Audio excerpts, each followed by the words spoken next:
Au fond de l'océan, le monstre d'acier se révèle peu à peu par son ombre. D'abord diffuse, elle se dessine progressivement, jusqu'à devenir, à mesure que l'on s'en approche, gigantesque. Couché sur le flanc, c'est un bateau éventré sous les eaux, dont les hélices ont à jamais arrêté de tourner. L'histoire de ces épaves commence toujours de la même manière. Une guerre, la folie ou l'héroïsme des hommes, une bombe, une tempête, un récif inconnu et quelques secondes d'inattention. Une carte mal interprétée, d'un armateur la cupidité. Et voilà que ces bâtiments ont fini par couler. Ils s'appellent Zenobia, Sistelgorm ou Rosalie Moller. Certains même n'ont pas encore de nom. Dans les entrailles de métal de ces bateaux abandonnés, là où le vivant souvent s'épanouit et trouve refuge, se dégage une atmosphère mystérieuse. Dans ces jeux d'ombre et de lumière semblent venir danser des fantômes de pirates noyés, prêts à ressurgir tout droit du passé pour défendre chèrement leur hypothétique trésor. Mais ces épaves cachent-elles vraiment en elles quelque chose d'exceptionnel? Que peut-on réellement espérer y trouver?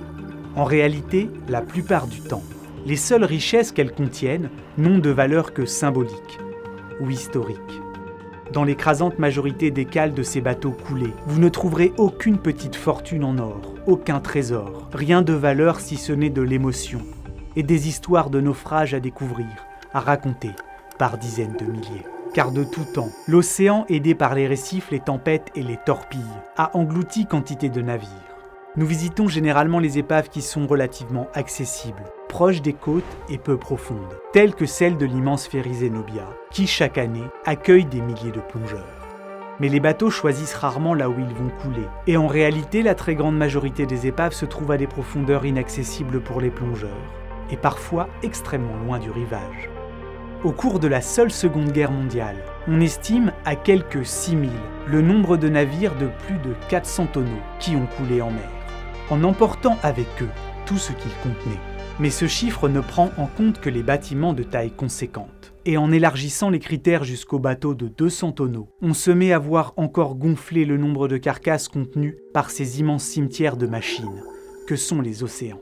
Sur cette carte, ce sont pas moins de 14 600 navires qui ont été coulés pendant la Seconde Guerre mondiale, qui sont répertoriés. Mais ce nombre est évidemment beaucoup plus grand.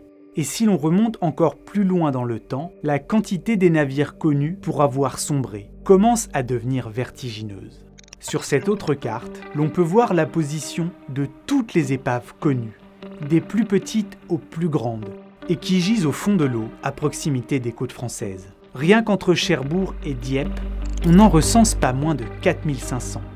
Et à chaque fois, chaque point rouge signifie que l'épave n'a pas encore été clairement identifiée. Sur cette autre carte encore, vous pouvez voir recenser la position approximative de 3554 épaves ayant coulé au large de l'Irlande et dans l'océan Atlantique Nord au cours des 5 derniers siècles. Sauf que ces épaves, dont la très grande majorité n'ont jamais été explorées, ne représentent qu'un 5e du nombre total des bateaux considérés comme disparus en mer dans les registres historiques du gouvernement irlandais.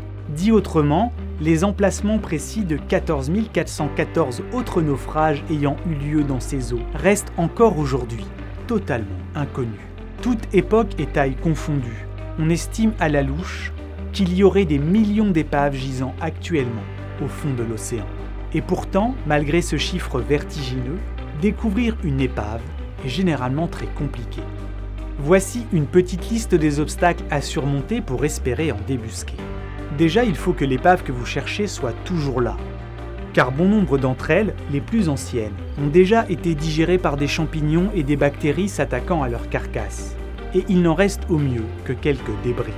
Si l'épave que vous cherchez est relativement récente, de l'ordre de quelques décennies, tâchez de savoir avec précision où et quand le navire a été vu pour la dernière fois en surface, et ce afin de cibler et restreindre au mieux la zone de votre recherche. En 1955, Cousteau et son équipe trouvent relativement facilement en mer Rouge l'épave du Sistelgorm. Il faut dire que la position de ce navire à vapeur, parti ravitailler l'armée britannique en Égypte, et qui fut bombardé et coulé par l'aviation allemande, était bien connue. Et on le retrouva précisément là où, 14 ans auparavant, des bombes tombées du ciel mirent le feu à son chargement de munitions, qui en explosant ont littéralement déchiré le navire de l'intérieur. Aujourd'hui, cette épave de 130 mètres de long est l'une des plus visitées au monde. On peut s'y aventurer entre des coffres pleins à craquer d'objets rouillés, dans des cales découvrir d'immenses volumes de matériel militaire qu'elle transportait, des motos, des camions et même une locomotive initialement posée sur le pont, mais qui, projetée par la violence de l'explosion, repose un peu plus loin, par près de 35 mètres de profondeur. Ce gigantesque navire, vous pouvez même, grâce aux passionnés d'histoire qui l'ont entièrement numérisé, le visiter depuis le pont en passant par la salle des machines, comme les cales les plus profondes. Et si vous pensez qu'il est impossible de passer au-dessus d'un géant d'acier de 130 mètres sans s'en apercevoir, détrompez-vous. Le Rosalie Moller possède un gabarit proche du Sistelgorm. Avec ses 108 mètres de long, pour près de 20 mètres de haut, il n'est pas à première vue du genre à passer inaperçu. Et pourtant ce cargo britannique, qui fut lui envoyé au fond par l'armée allemande à peine 2 jours après le Sistelgorm, n'a été retrouvé que 53 ans plus tard.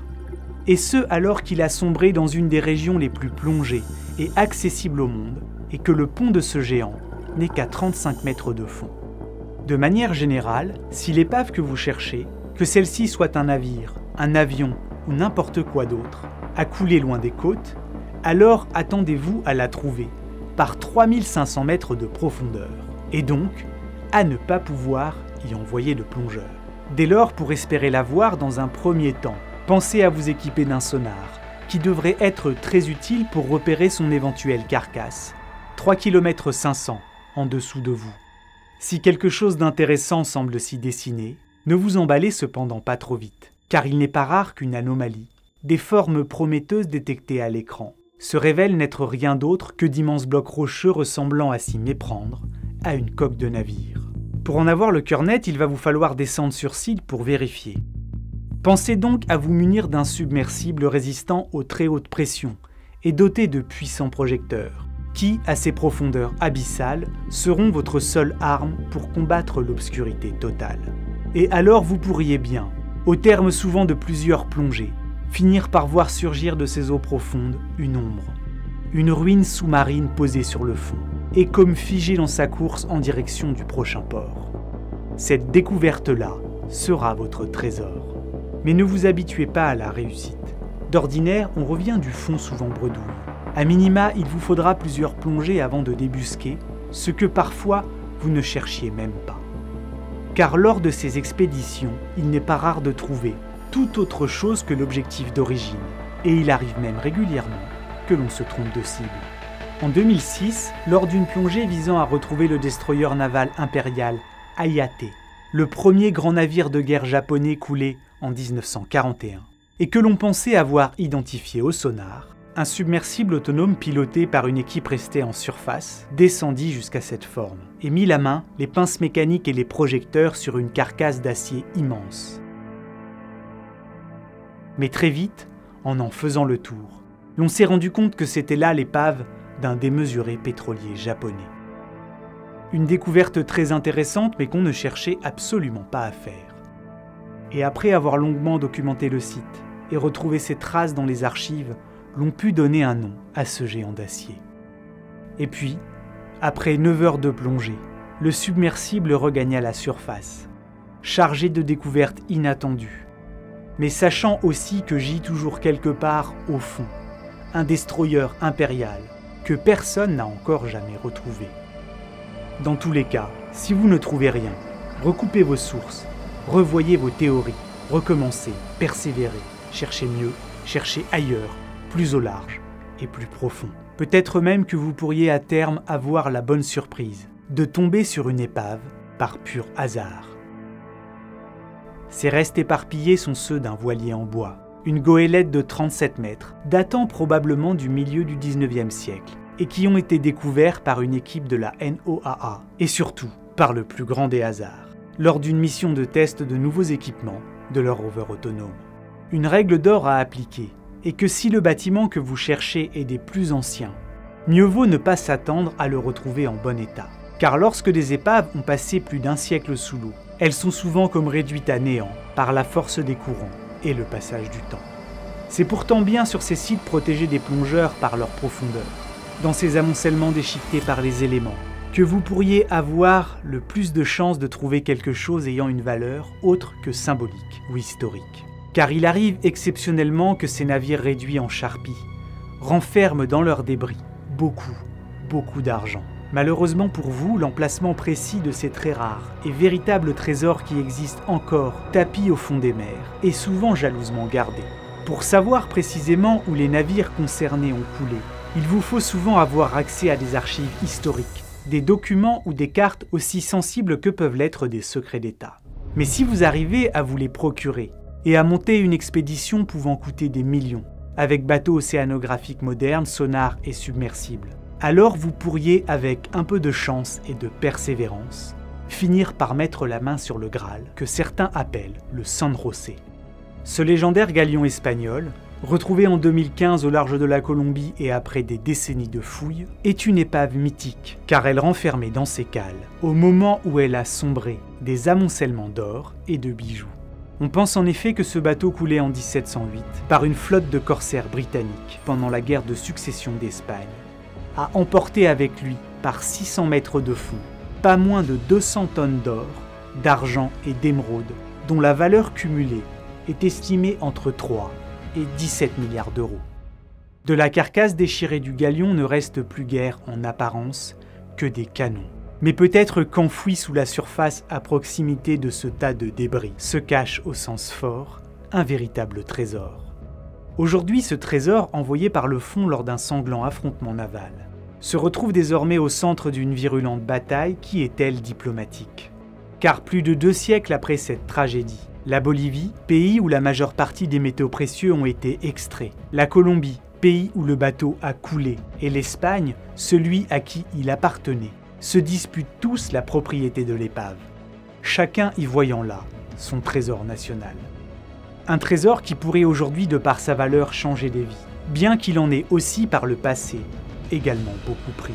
Car la terrible bataille qui emmena au fond de l'océan l'immense trésor fut également responsable de près de 600 morts. Ainsi, le San José, comme de nombreuses autres épaves, sont devenus des tombeaux. Aujourd'hui, la plupart des sous-marins militaires ayant coulé pendant la Seconde Guerre sont interdits d'accès par respect pour ceux qui y sont encore enfermés. C'est le cas, par exemple, de ce bâtiment japonais, découvert en 2016 à 8 km devant le port de Pearl Harbor, et qui fut coulé avec tout son équipage le matin du 7 décembre 1941.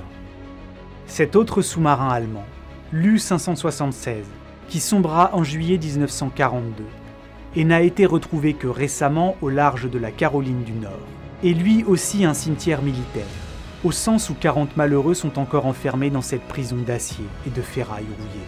Mais ces lieux de catastrophe et de mort peuvent également devenir des oasis de vie, car sur le pont comme à l'intérieur de ces géants d'acier, la faune des profondeurs vient s'accrocher et prolifère.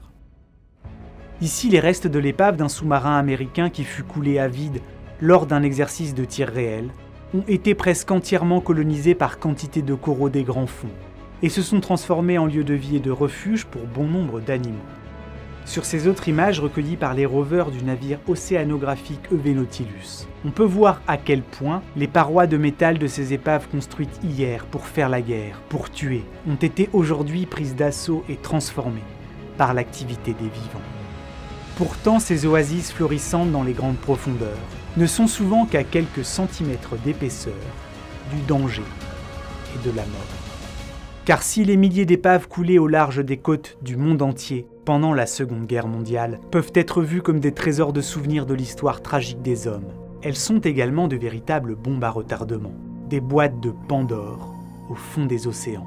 En fait, la quasi-totalité de ces milliers de bâtiments, qui rouillent depuis maintenant 80 ans sous l'eau, renferment toujours en eux d'immenses quantités de polluants, d'explosifs et surtout de carburant, dont les volumes cumulés dépassent de très loin les pires des marées noires de toute l'histoire. À titre de comparaison, le pétrolier Exxon Valdez, qui s'échoua en 1989 au large de l'Alaska, déversa 37 000 tonnes de fioul dans la mer, alors que les réservoirs de l'ensemble des épaves coulées lors de la Seconde Guerre mondiale pourraient bien, elles, en contenir jusqu'à 15 millions de tonnes. Quant à l'USS Indépendance, qui repose par 800 mètres de fond, on a du mal à imaginer que de l'autre côté de ces coques d'acier sur lesquelles quantité d'organismes vivants prolifèrent, et s'épanouissent, se cache un terrible secret. Pourtant, ce porte-avions léger renferme un condensé de la folie des hommes. Après avoir fait la Seconde Guerre mondiale, ce bâtiment a servi, en juillet 1946, de navire cible pour toute une série d'essais nucléaires. À la suite de quoi, il fut converti en laboratoire de décontamination flottante, avant d'être finalement torpillé et envoyé par le fond en 1951 au large de San Francisco, en emmenant avec lui des centaines de fûts de déchets légèrement radioactifs. Bref, des épaves comme celle-ci peuvent être là pour nous rappeler que les humains auraient tort de moquer les animaux qui y habitent, tels que ces éponges de mer qui sont littéralement des organismes dépourvus de cœur et de cerveau. Partir en quête d'épaves, c'est souvent se lancer dans la visite de l'un des plus grands musées de l'histoire de la folie des hommes, mais aussi heureusement parfois de leur courage et leur succès. Parfois, pour réussir, il faut savoir s'échouer. Comme nous le rappelle la présence de la saisissante et étonnamment bien conservée épave de l'Endurance, retrouvée par plus de 3000 mètres de fond, près d'un siècle après que le bateau, écrasé par la banquise de l'Antarctique, ne sombre au fond de la mer de Weddell, laissant Sir Ernest Shackleton et ses 27 hommes d'équipage seuls face aux éléments déchaînés, et que ne débute alors l'une des plus incroyables épopées humaines, qui amena ces naufragés à survivre ensemble durant 22 mois aux terribles conditions de l'Antarctique, à affronter des températures allant jusqu'à moins 45 degrés, et surtout à tous regagner sains et saufs et par leurs propres moyens, la plus proche des terres habitées, situées à des milliers de kilomètres de là. Quand on vous dit qu'un naufrage peut être le début d'une grande histoire. Des milliers de gens ont vécu sans amour, mais aucun n'a vécu sans eau. Un grand merci à la Cité de l'Océan et à l'Aquarium de Biarritz pour avoir soutenu la création de cet épisode et pour nous faire découvrir toute l'année les mystères et trésors tapis au fond des océans. L'Aquarium de Biarritz comme la Cité de l'Océan, ce sont des lieux incontournables pour se mettre la tête sous l'eau tout en restant au sec. À l'aquarium, vous pourrez observer au plus près bon nombre des habitants fascinants des mondes du dessous, de l'autre côté des vitres épaisses de l'un des plus grands bassins de France. Vous pourrez contempler la beauté fascinante d'une dizaine d'espèces de requins différents, admirer les balais incessants des méduses aux ombrelles ondulantes, ou encore observer fasciné des forêts d'anguilles jardinières qui timides retractent leur tête quand on s'en approche de trop près, et tant d'autres choses encore. À la Cité de l'Océan, vous découvrirez quantité de contenus ludiques et intelligents sur l'océan. Des expositions, des ateliers et des expériences pour comprendre tout en s'amusant. Debout sur une planche de surf dynamique et équipé d'un casque de réalité virtuelle, vous pourrez même chevaucher l'une des plus mythiques vagues du globe, sans, soyons honnêtes, avoir dans mon cas le niveau pour le faire en réalité. Pour leur soutien, mille merci à eux et glouglou aussi sur vous.